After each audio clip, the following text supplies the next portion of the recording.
el matrimonio Allison era inmensamente feliz.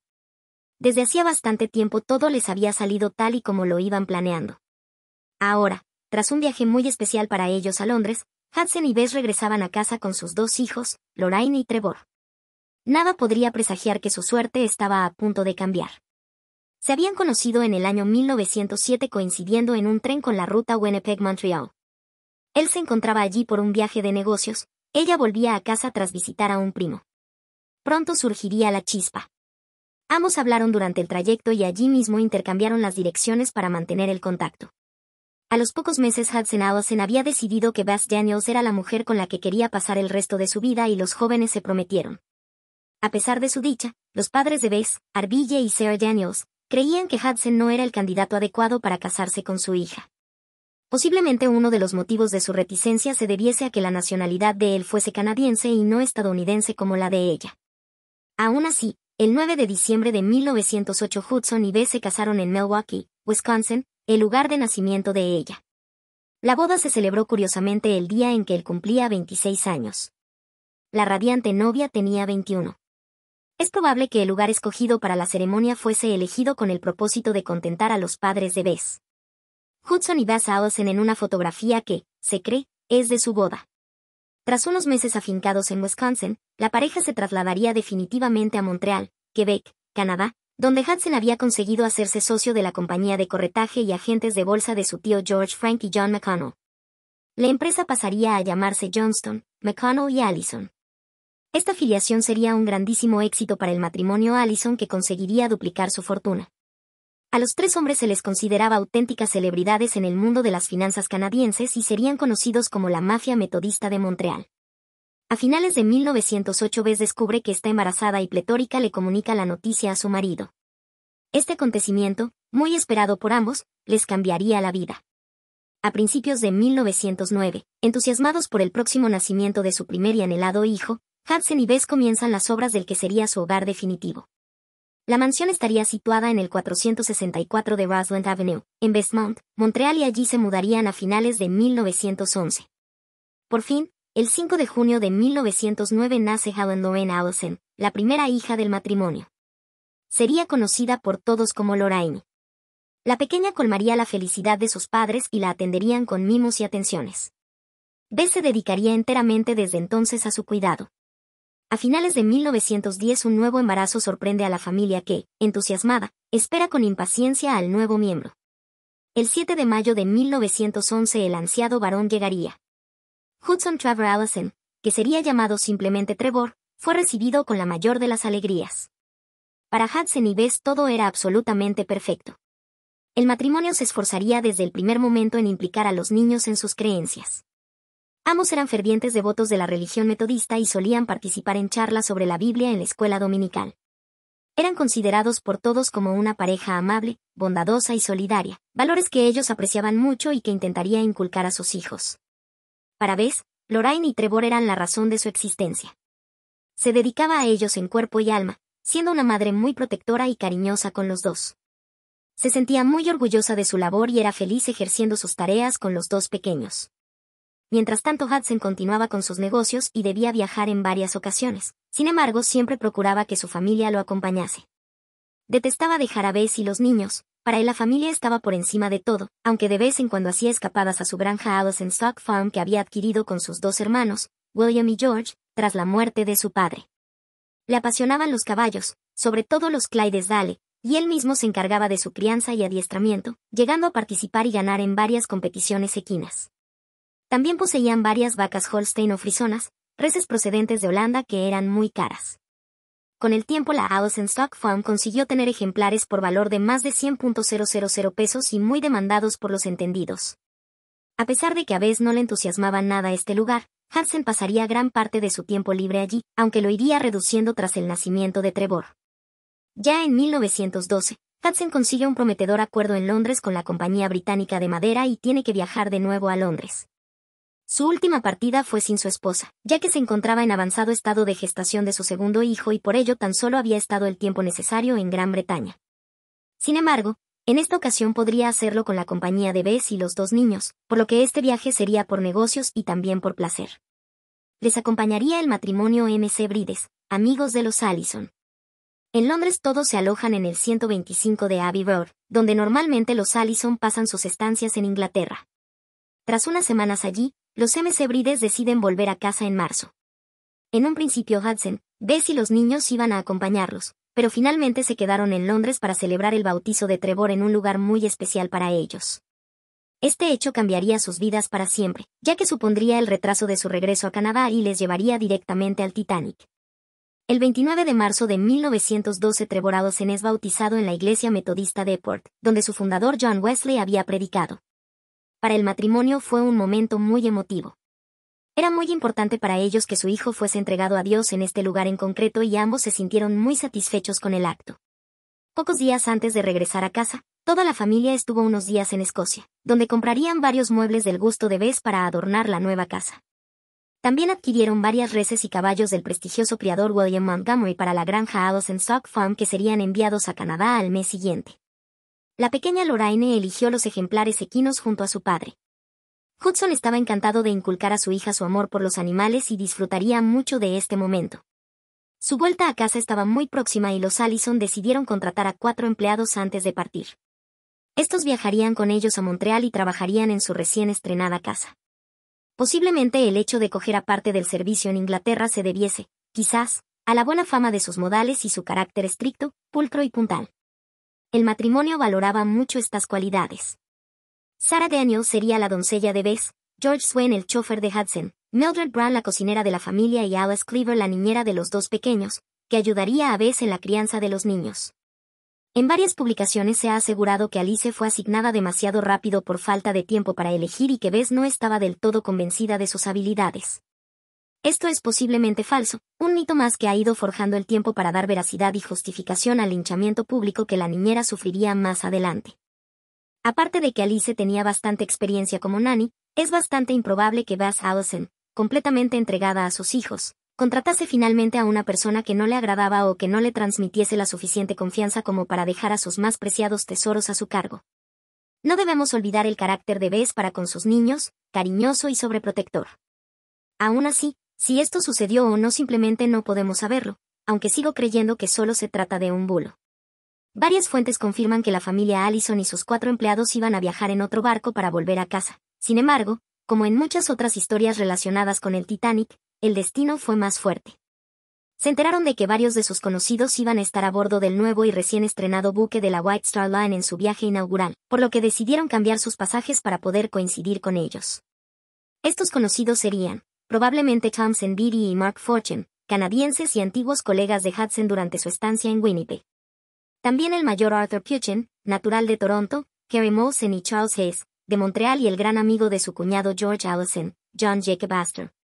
Finalmente las circunstancias harían que el miércoles, 10 de abril de 1912 toda la familia y el servicio embarcase en el Titanic en el puerto de Southampton. Seguramente la pequeña Lorraine, de casi 3 años, se quedase encantada con la belleza del buque. Su orgullosa madre se lo enseñaría feliz. El matrimonio, los niños, la doncella Sarah Daniels y la niñera Alice Cleaver se alojan en 3 camarotes de primera clase en la cubierta C, concretamente el C22,24 y 26, situados en el costado de babor por proa. Hudson y Bess ocuparían el primero, Sarah y Lorraine el segundo, y Alice y Trevor el último.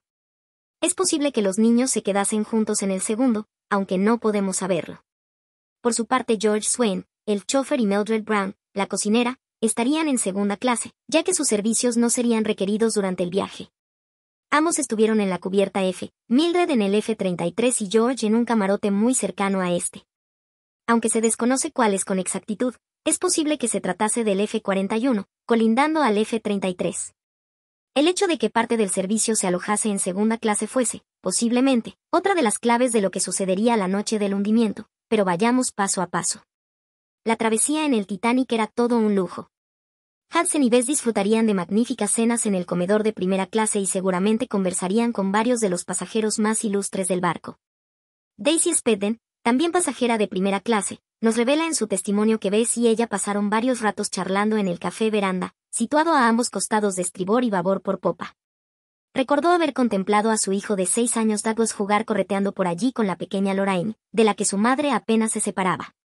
El domingo, 14 de abril de 1912 toda la familia asistiría a una misa presidida por el mismísimo Capitán Smith, donde se cantaría el ya famoso himno Eternal Father, un himno que contiene frases como Hear us when we cry to thee, for those in peril on the sea, o Escúchanos cuando te clamamos, por todos aquellos que tienen peligro en el mar, sin duda toda una ironía para lo que estaba a punto de ocurrir apenas unas horas después. Esa noche el matrimonio Allison cena en el gran comedor junto a Harry Molson y Arthur Pugin. Tras magnífica comida y una agradable sobremesa, Bess le enseña a su hija Lorraine algunos detalles de la impresionante sala. Además se deshace en carantoñas con la pequeña y no duda en presumir de su encanto con todo aquel que quiera escucharla. Estaba completamente enamorada de sus hijos y eso se demostraba en cada una de sus palabras y gestos. Eran toda su vida. A continuación los dos se retiran a su camarote. Es posible que Lorraine insistiese esa noche en dormir junto a su madre, lo que nos sugiere que era una costumbre tradicional para ellas. Se desconoce si finalmente la niña se metió o no con sus padres en la cama. Son las 23:40 cuando el Titanic colisiona con un iceberg. Los testimonios del servicio de los Allison nos dan a entender el matrimonio no percibió el golpe causado por el gigante de hielo. Alice Claver, la niñera lo describió de este modo en una carta escrita a Walter Lord, el escritor de la magnífica obra A Night to Remember, Una noche para recordar, que en castellano se comercializó como La última noche del Titanic. Yo era la niñera de la familia. Sentí el temblor e intenté persuadir al señor Allison para que fuese a investigar lo ocurrido. Ellos no habían notado nada y llegué a pensar que solo eran imaginaciones mías. Sarah Daniels, la doncella, dijo lo siguiente al respecto. Yo ni siquiera me había dado cuenta de que los motores se habían detenido, cuando una camarera entró en mi cabina y me dijo que debía vestirme. Estaba tan agotada que en cuanto ella se fue, volvía a meterme en la cama. Más al poco rato comenzaron a llamar de nuevo a la puerta y finalmente me levanté y me vestí. Estos relatos nos revelan que tras el fatídico choque, 2 miembros de la tripulación acudieron a los camarotes de los Allison para informarles de que debían levantarse, abrigarse y ponerse los chalecos salvavidas. Posiblemente tras esta segunda llamada, Sarah y Alice fueron directas a la cabina del matrimonio para insistir en que algo estaba pasando. Hudson las escuchó con tranquilidad, dando rienda a su carácter sereno y calmado. Sin embargo, tras valorar sus comentarios se molestó, puesto que no creía que pasase nada en absoluto y consideró que habían sido despertados sin ningún motivo. Los niños seguían durmiendo. Sarah Daniels, inquieta, le pidió a Alice Cleaver que le acompañase a la cubierta para investigar, pero la niñera se negó. Finalmente Sarah se marchó sola. A Hudson esta actitud le resultó incluso divertida, él no entendía la alarma que la doncella tenía, lo que nos muestra la confianza absoluta que se tenía entonces ante un buque como el Titanic. Alice Claver describió así los siguientes sucesos. Tiempo después los motores se detuvieron y él decidió ir a mirar qué problema había. Mientras el señor estaba fuera, un miembro de la tripulación dijo que debíamos subir a un bote por lo que empecé a preparar a los niños. La señora Allison estaba tan nerviosa que la tuve que ayudar a vestirse. Traté de tranquilizarla. Es posible que tras haberse ido Sarah, Hudson comprendiese pronto que realmente había ocurrido algo serio y se retirase entonces a investigar. El hecho de ver que su marido se marchaba también, consiguió que Bess empezase a estar nerviosa. Alice desvela que mientras Hudson estaba intentando averiguar qué es lo que pasaba, un mayordomo les informó de que debían subir a la cubierta de botes. La niñera también empezó a preocuparse pero intentó calmar a Bess, que estaba ya a punto de rozar la histeria. Le ayudó a ponerse unas enaguas, un blusón y un abrigo de pieles. Al cabo de una hora el señor Allison regresó y un oficial y él se quedaron hablando a la puerta del camarote. Él nos aconsejó subir a la cubierta de botes. El señor Allison estaba muy aturdido, casi no podía hablar. Le serví una copa de brandy y le dije que se encargase de la niña y su esposa, que yo me ocuparía del bebé. Hudson no tardaría una hora en realidad, quizás sí 20 minutos si lo situamos sobre la 00,25-00,30. Gracias a este relato podemos saber que tras regresar al camarote, él ya estaba realmente preocupado y Alice Cleaver le sirvió una copa de brandy para que pudiera relajarse un poco. En este punto Bess Allison se encontraba ya fuera de sí y apenas podían pensar con claridad. Viendo posiblemente que ninguno de los iba a tomar las riendas de la situación, la niñera les propuso ir a buscar a George Swain y Mildred Brown con la intención de reunirlos a todos y poder salir a la cubierta para buscar un bote. Al matrimonio le pareció bien la propuesta, sin embargo se negaron a dejar que ella se fuese con el niño como había sugerido. Se quedarían esperando en el camarote a que Alice regresara. Nunca hubieran permitido separarse de Lorraine y Trevor, y mucho menos en una situación así. Seguramente durante este tiempo Bess despertase a sus hijos y les preparase para acudir al exterior. Son alrededor de las 0:50 de la madrugada. Ya prácticamente todo el buque es conocedor de lo que está pasando y el pánico empieza a acrecentarse entre el pasaje. En segunda clase, una gran multitud de personas nerviosas se agolparía ya por los pasillos. Esto impediría que Alice Cleaver pudiese encontrar a sus dos compañeros y finalmente solo consiguió dar con el chofer, George Swain, con el cual se dirigió a la cabina de los Allison. Alice describió así lo que hicieron tras encontrarse con sus jefes. Abrigué al niño y nos dirigimos todos juntos, la familia y el resto de empleados, a la cubierta para abandonar la nave. En un momento de confusión por no saber a dónde o por dónde ir nos desperdigamos. Ya era muy entrada la noche y la tragedia estaba muy avanzada cuando finalmente todo el grupo, a excepción de Mildred Brown, a quien no habían podido encontrar y de Sarah Daniels, que se había retirado antes, llegó a la cubierta de botes. Bess estaría entonces completamente histérica y muy nerviosa. Hacía tan solo unos minutos estaba en la cama, quizás contándole a su marido los nuevos avances de sus hijos. Ahora apenas podía mantenerse en pie, no sabía qué hacer, no podía pensar y esta actitud dificultaría muchísimo que pudieran encontrar una solución. Alice Cleaver de nuevo cogió las riendas de la situación y sostuvo al pequeño Trevor en sus brazos. Sin embargo, Bessie continuó dándole la mano a Lorraine que, seguramente asustada y con sueño, no querría separarse de su madre.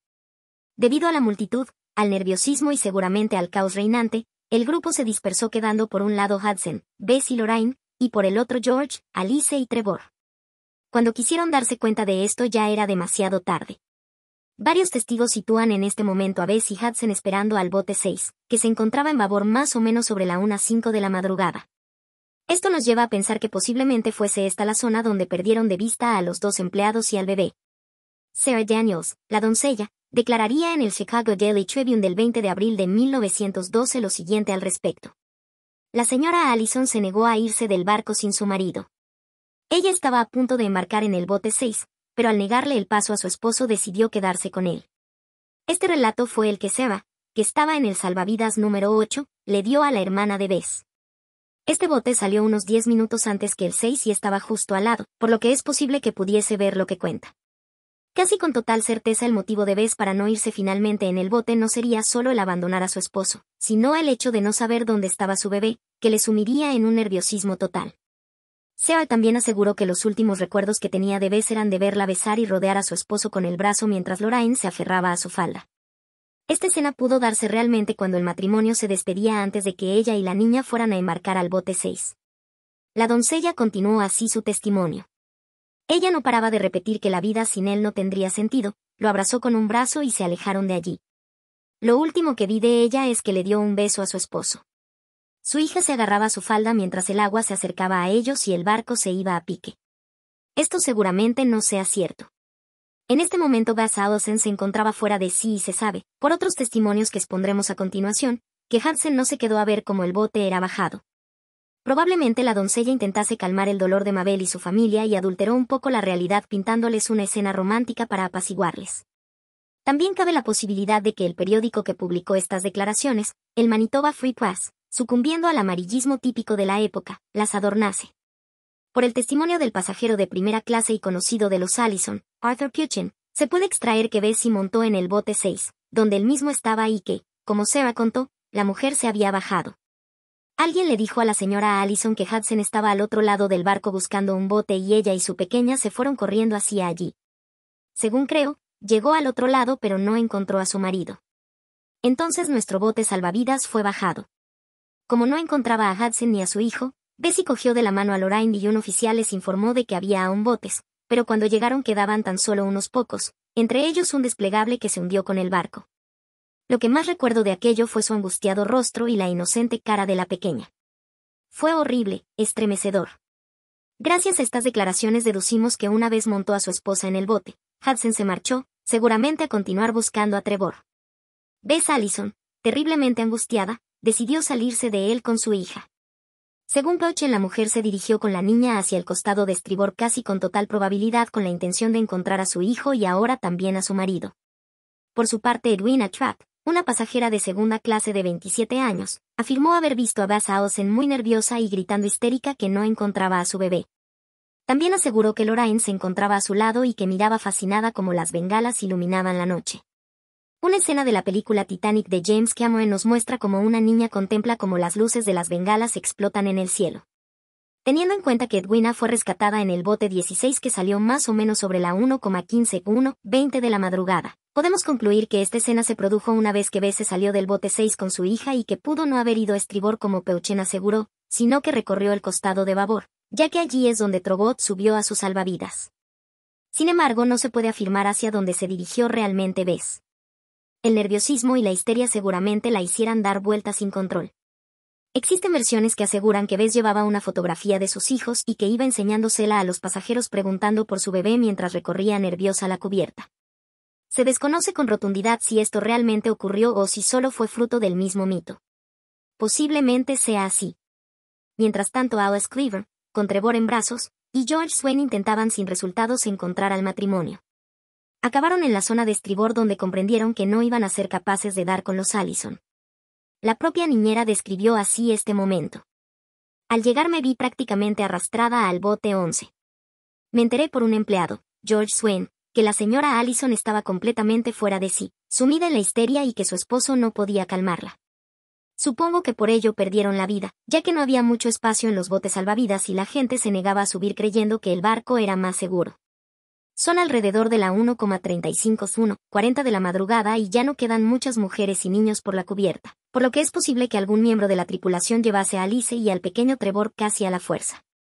Teniendo en cuenta que estas declaraciones se hicieron varios años después del hundimiento del Titanic, no podemos tomarnos al pie de la letra lo que dice Alice y más sabiendo lo vilipendiada que fue tras la tragedia.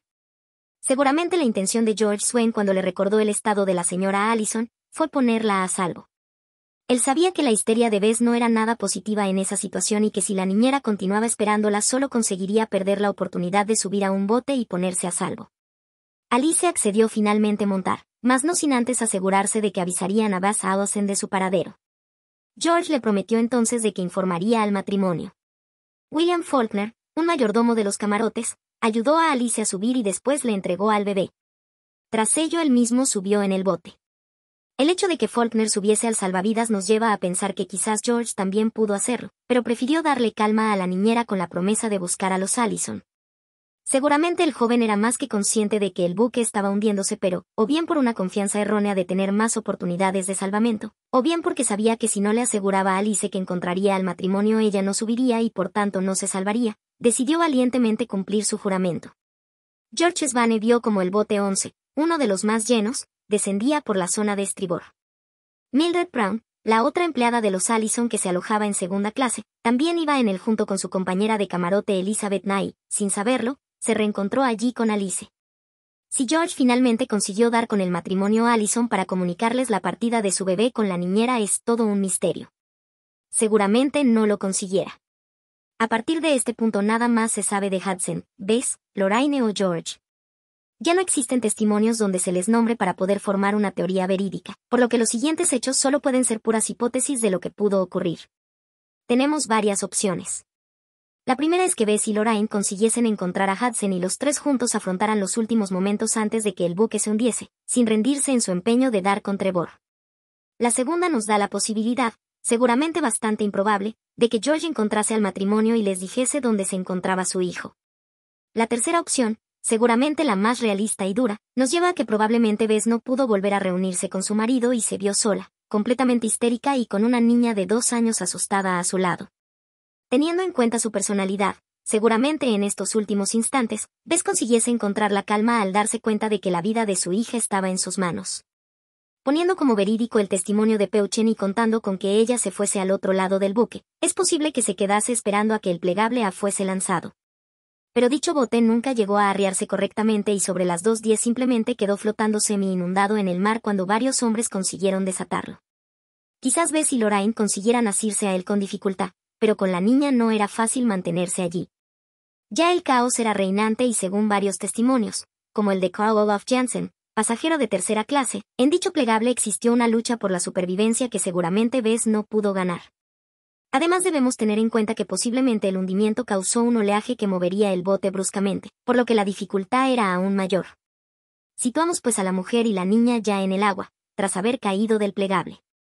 En ese momento las ventanas explosionan mientras la proa del Titanic sucumbe al mar. Es posible Bess y la pequeña fueron entonces absorbidas por ellas y exhalaran así sus últimos alientos de vida. Esto explicaría por qué sus cuerpos no fueron hallados, aunque tan solo es una teoría más de las miles que pudieron suceder. Hudson posiblemente intentaría hasta los últimos momentos encontrar a Trevor, convencido seguramente de que su esposa y Lorraine estaban a salvo. Es probable que nunca supiese que se habían llegado a bajar, aunque quizás alguien pudo informarle, nunca lo sabremos. Se lanzaría al agua cuando comprendió que nada más podía hacer. George Svan también se encontraría en la tesitura de hallar a sus jefes y comunicarles dónde estaba su bebé, pero es prácticamente imposible que lo consiguiese. Como Hudson, se lanzaría al mar en los últimos momentos, como única esperanza de salvar la vida. Ninguno lo conseguiría. Hudson, Bess, Lorraine y George serían 4 de las 1,496 víctimas que tendría la tragedia del Titanic. La pequeña Lorraine fue la única niña de primera clase que falleció. Bess, una de las 4 mujeres de primera clase que junto a Anne Isham, Edith Evans y Ada Strass, perdieron la vida. Los cadáveres de ambos hombres serían encontrados días después. Hudson Allison fue enterrado en el cementerio de Maple Ridge, en Chesterville, Ontario, Canadá, en el panteón familiar. En lápida también figura el nombre de Bess y Lorraine, cuyos cuerpos nunca serían hallados. George Svan se encuentra enterrado en el llamado cementerio del Titanic, en Halifax, Canadá, con otro centenar de víctimas que en su mayoría pertenecen a tercera clase o a la tripulación y cuyas familias no podían costearse su repatriación. La madrugada del 15 de abril de 1912 era muy fría. En el bote 11 los pasajeros esperaban expectantes algún tipo de ayuda o rescate. Mientras Edith Rosenbaum, Russell, ponía en marcha su cerdito musical con la melodía Maxixe. Posiblemente esta canción calmara la angustia de los angustiados ocupantes del salvavidas y quizás ayudase a Trevor a dormir. El pequeño nunca volvería a los brazos cariñosos de su madre. Gracias al Museo Marítimo Nacional de Inglaterra, que recuperó el cerdito y arregló su mecanismo, esta música ha podido volver a ser oída en la actualidad tal y como sonó esa noche. Podéis oír el sonido original de este cerdito en entrada, además de saber más sobre Edith Rosenbaum. El mayordomo de la sala de fumadores William Witter, que también ocupaba un puesto en el bote 11, declaró lo siguiente acerca de la noche que pasaron. La moral de la gente en el bote fue extraordinaria durante toda la noche. Todos fuimos animados gentilmente por el esfuerzo de una tal señora Brown que cantaba y bromeaba con cada uno de nosotros. Llevaba con ella un pequeño cerdo de juguete que tenía una melodía que sonaba al girar la cola. Esto nos tranquilizó mucho a todos. Este testimonio nombra a Mildred Brown como la señora Brown, sin embargo ella no era la dueña del cerdito musical, por lo que es posible que se trate de una confusión de Witter y en realidad se esté refiriendo a Edith Russell. Finalmente y tras unas horas de incertidumbre y horror, la salvación llegó de manos del Carpathia. El bote 11 se apresuró a su encuentro. Sue Iverville, una pasajera del buque que se encontraba en la cubierta observando el rescate, testificó que Alice Cleaver y Trevor, que estaba en sus brazos, fueron los primeros en subir.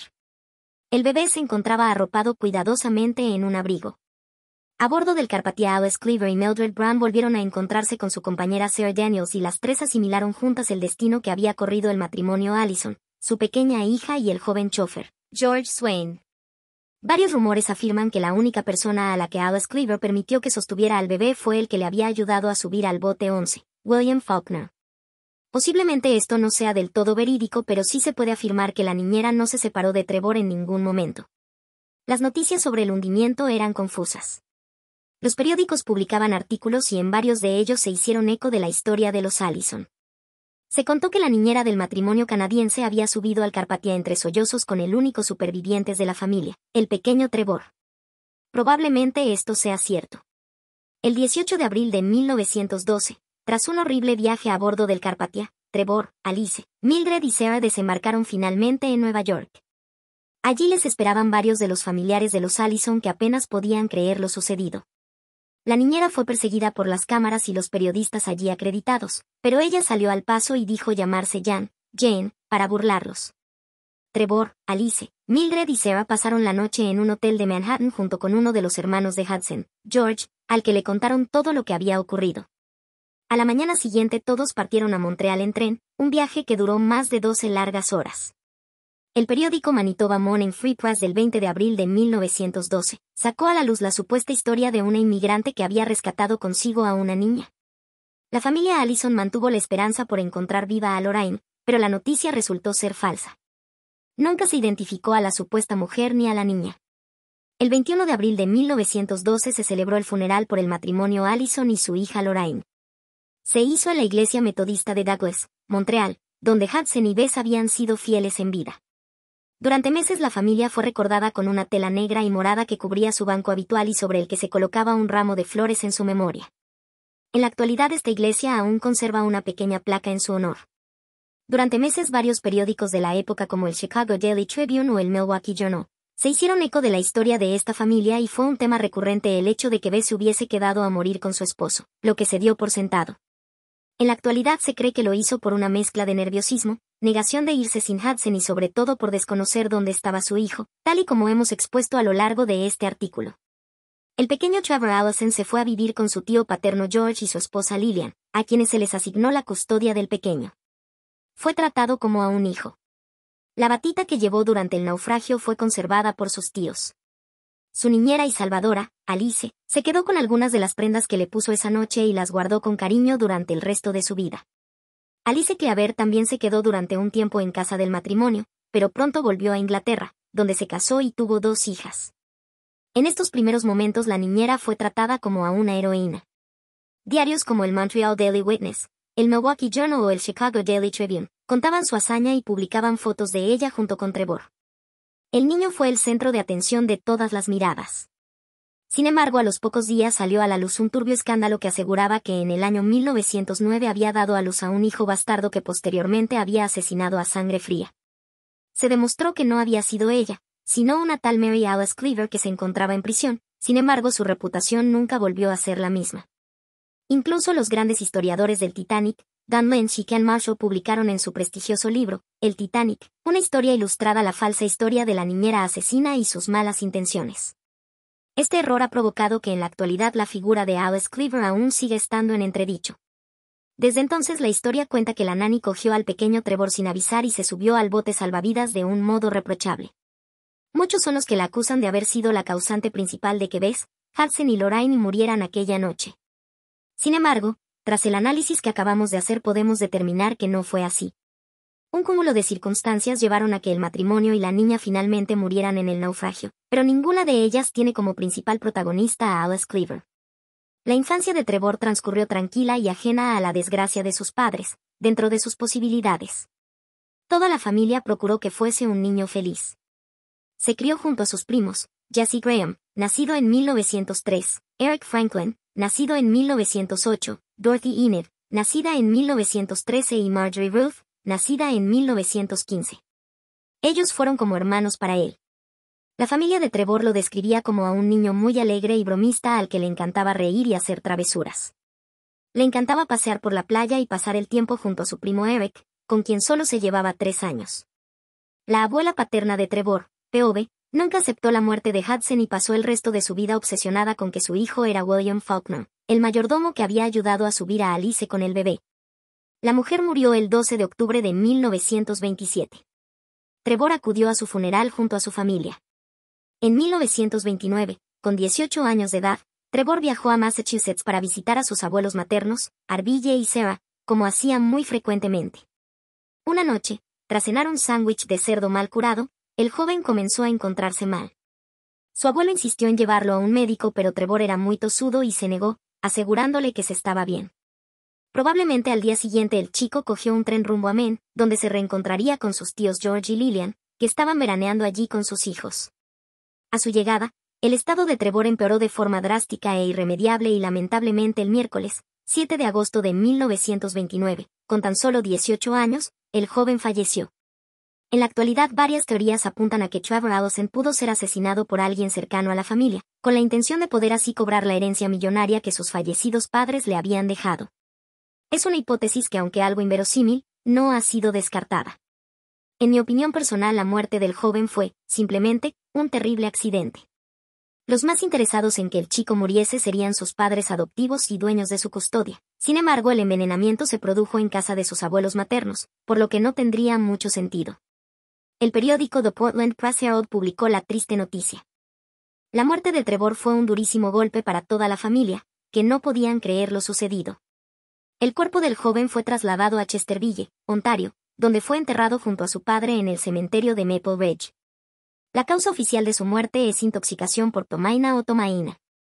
Esto es un compuesto orgánico nitrogenado que se forma por la acción de las bacterias que producen la putrefacción de los alimentos. Era relativamente frecuente en la época. A pesar de que ya los 4 miembros de la familia habían fallecido, la historia de los Allison no acaba aquí. Años después de la tragedia, la leyenda sobre que Lorraine Allison había sobrevivido comenzó a fraguarse. El 4 de septiembre de 1940 el periódico local Milwaukee Journal y el Chicago Tribune se hicieron eco de las primeras noticias. Una mujer llamada Helen Kramer, la esposa de un tal M.R. Laurent, aseguraba ser Lorraine Allison. Fue a declarar al Departamento de Justicia de Estados Unidos que esa era su verdadera identidad. Su historia, a día de hoy, sigue dando mucho de qué hablar. Esta mujer afirmaba que un MRI de la había subido a un bote salvavidas junto a él. Tras mirar la lista oficial de pasajeros y de tripulación y corroborar que no existe ningún MRI de su historia, se pone en entredicho. Se puso en contacto con varios familiares de sus supuestos padres, entre ellos las hermanas de Bess, que negaron su identidad fervientemente y rogaron que no se le diese publicidad, ya que, aseguraban, el único propósito de la presunta impostora no era otro que cobrar la herencia que había dejado el matrimonio. También consiguió contactar con los familiares de Hudson, que aunque no dieron veracidad al asunto, no lo descartaron del todo. Helen Kramer se pasó el resto de su vida luchando por demostrar su historia. Las descendientes de la señora Kramer son firmes defensores de su versión. Debrina Woods, su bisnieta, ha abierto varias páginas web contando sus teorías y reclamando para Lorraine que sea reconocida legalmente como Allison. Esta teoría en la actualidad sigue teniendo varios seguidores y aún ha dado un giro más inesperado e increíble. Según estas personas, Lorraine Kramer fue rescatada en realidad por ni más ni menos que Thomas Andrews, el constructor del barco y que fue oficialmente fallecido en la tragedia. La teoría es que Andrews rescató a la niña y subió en un bote en el último momento. Tras estar ya en Nueva York se cambió la identidad y se refugió en el apellido Ide para ocultar la verdad. Se encargó de la niña y ambos se trasladaron a una casa en el medio oeste americano. Tras fallecer escribió una carta donde lo confesaba todo. De esta carta, por supuesto, no se sabe absolutamente nada y a pesar de que supuestamente en el libro Women and Children First de Judith Keller se la menciona, esto no es cierto. Según esta señora, los diarios originales de Andrews Hall se quemaron en un terrible y desgraciado incendio. En el año 2012 se les concedió por fin las ansiadas pruebas de ADN mitocondrial. El prestigioso laboratorio ADN Center Diagnostics, una instalación acreditada por la Sociedad Americana de Laboratorios de Delitos, se hizo cargo de ellas. Un año después, nada se sabía aún de los resultados de las mismas. Debrina Woods afirmaba que había problemas legales para que saliesen a la luz. En diciembre de 2013 por fin se supo la verdad.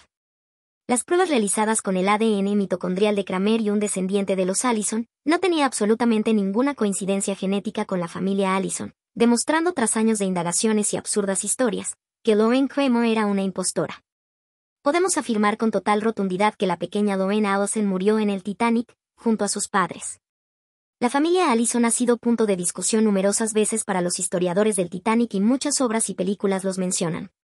En la miniserie de 1.996 Titanic, protagonizada por Peter Gallagher y Catherine Zeta-Jones, aparecen Hudson, Kevin Conway, Bess, Holly Jane Kozak, Lorraine, Javin Hoholak, Trevor y Alice Cleaver, Felicity Waterman.